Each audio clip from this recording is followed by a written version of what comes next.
Lab graduates and community, please join me in giving a warm welcome to Reverend Al Sharpton.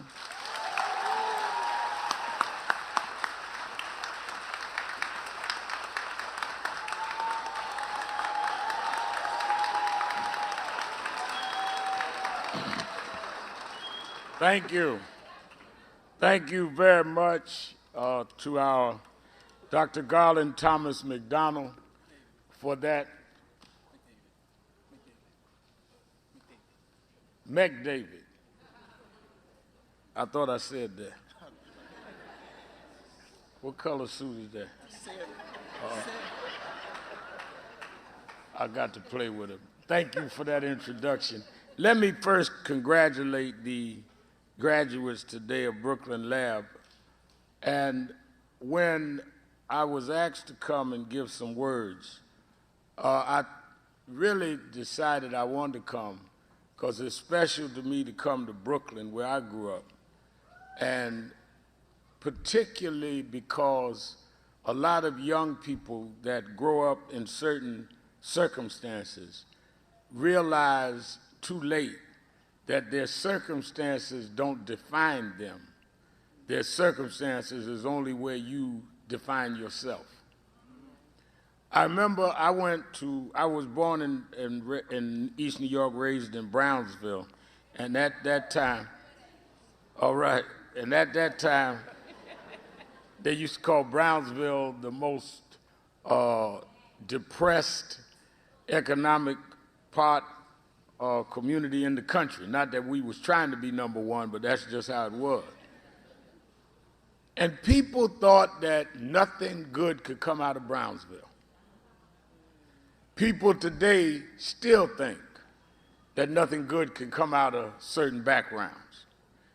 And I tell people all the time that one of my goals was to try and prove that I could be something even though the world said I could not be anything.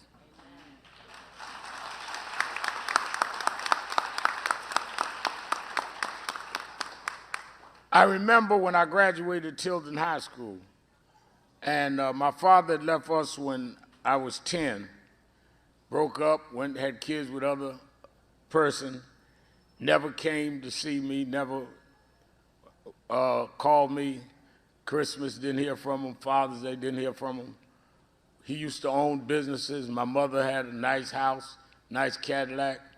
When I was 11, they came and repossessed the Cadillac. We had to move to Albany Projects and then laid out to Brownsville. And my mother scrubbed floors, was a domestic worker.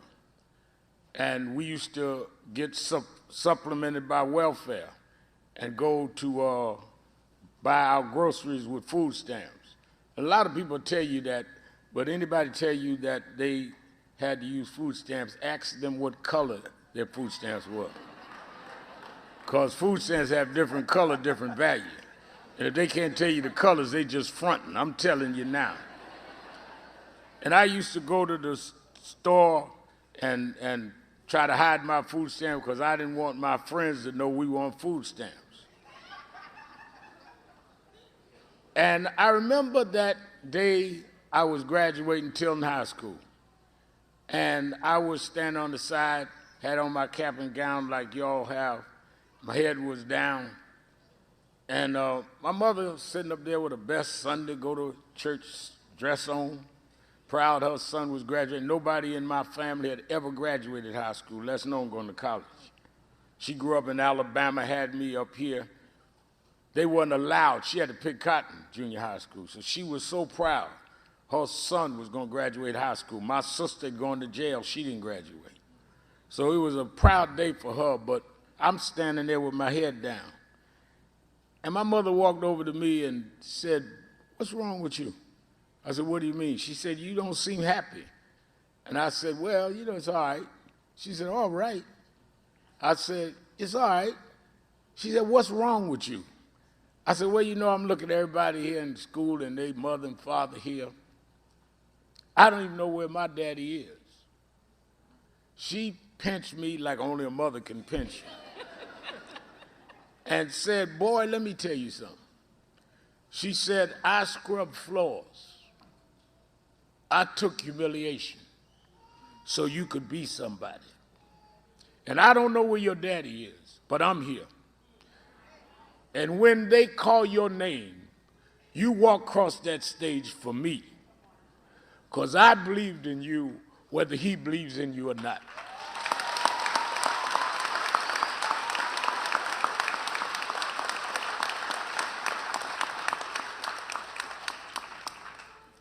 And I kind of straightened up. I got my diploma. I went on and started believing in myself. And I learned that throughout the years, that life is not really about what the world thinks of you. Life is about what you think of yourself in the world.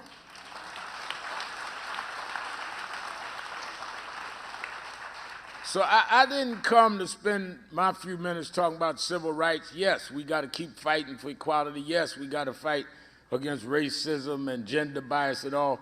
But I want you to really leave here knowing that you as an individual can help the collective by first believing in yourself. You're not responsible for how you were born. You're not responsible for where you were born. You are not responsible for your parents, but you are responsible for what you do with whatever circumstance you got.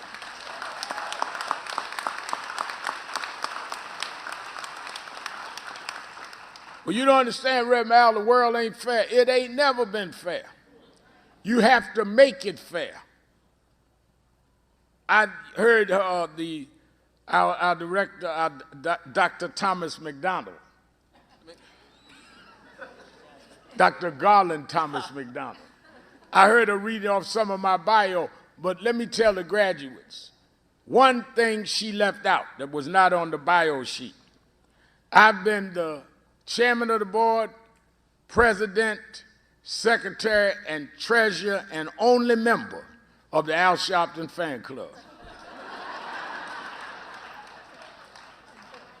And we meet every morning. I go in the bathroom, look in the mirror, comb my hair back, and say, okay, Al, let's go. Let's get him, Al. You can do it, Al. I don't care what they say in the newspaper, Al, you can do it.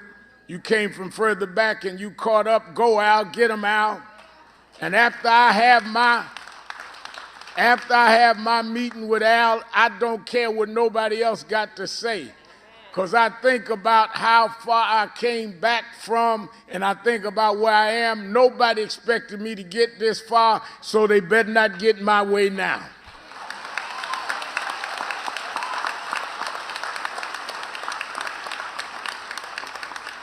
There was some when you came in Brooklyn to charter didn't think you could ever be here today.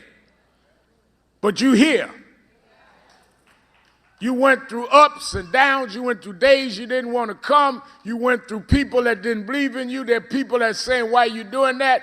But you're here.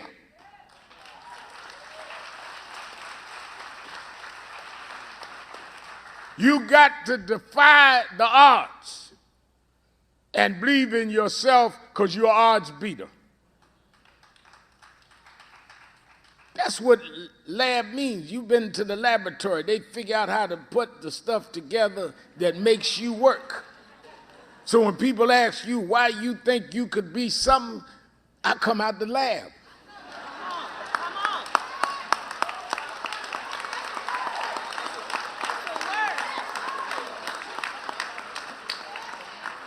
Who do you think you are? I'm a product of the lab. I got the right elements in me. I have the right mixture in me. You ain't talking to nobody ordinary. I'm extraordinary. I come out the lab.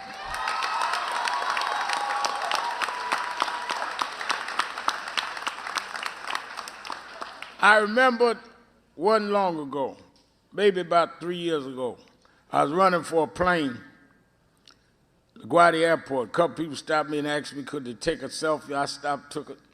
One lady looked around my age. She was white. Stopped me and said, Reverend Al? I said, yes. I thought she wanted selfie. She said, can I ask you something? I said, well, if you could do it quickly, because we're trying to catch this plane. She said, well, let me ask you something. She said, do you remember a lady named Miss So-and-so? I won't call her name. And I said, I stopped. I said, yeah, I remember her. She said, you do? I said, yeah. She said, why do you remember her? I said, she was my English teacher in Tilton High School. She said, that's right. I said, why did you ask me that? She said, I'm her daughter. I said, really? I said, is she all right? I was hoping she hadn't passed. I said, she all right? Yeah, she's all right. She's in her late 80s. And the reason I remembered her, I didn't want to tell her daughter, is I remember when I was in school and she went around the room one day and asked everybody what they wanted to be. And I told her, well, you know, I'm a young boy preacher and I want to be a leader. I want to be up there where presidents got to hear what I got to say. And she said, Al, that's nice, but she says, learn to do something with your hands. You know, there are things you could do vocationally. And she, in a nice way, was telling me I couldn't be what I dreamed of being. But I didn't tell her daughter that. I said, I remember. I said, well, give her my regards. She said, can I tell you this? I said, yes, ma'am. She said, it's funny. Every Saturday and Sunday, we know not to call her at 5 o'clock because she sits in front of the TV and watches your television show. The woman that told me I couldn't be nothing spends her weekends watching me doing what I dreamed of being.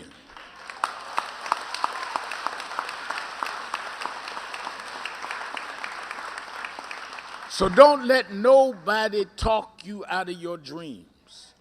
Don't let anybody decide how far you can go. You can go as far as you can dream you could go. If it's in your mind, just connect your mind to your behind and get going. I know that you've suffered some trauma. One of your classmates recently was killed. Don't let them define the lab by the tragedy. Let them define it by your victory. Because despite the tragedy, you decided in his name that you're going to finish your trip to success anyhow.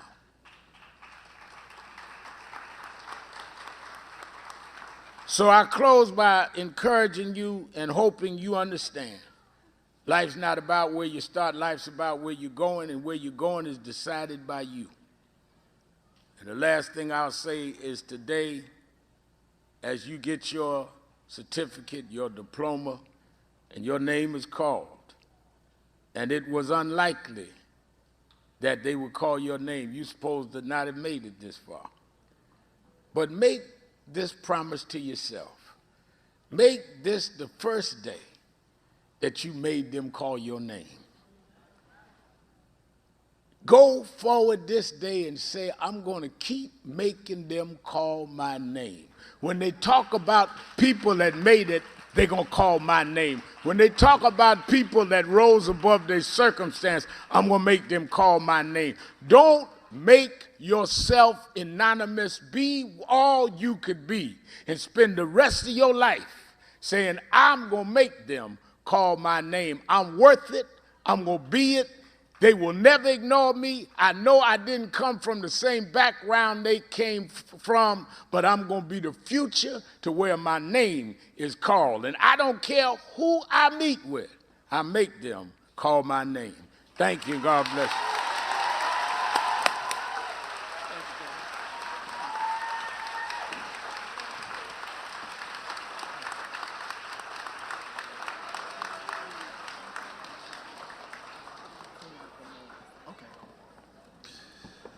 Let's give a round of applause again for Reverend Al Sharpton.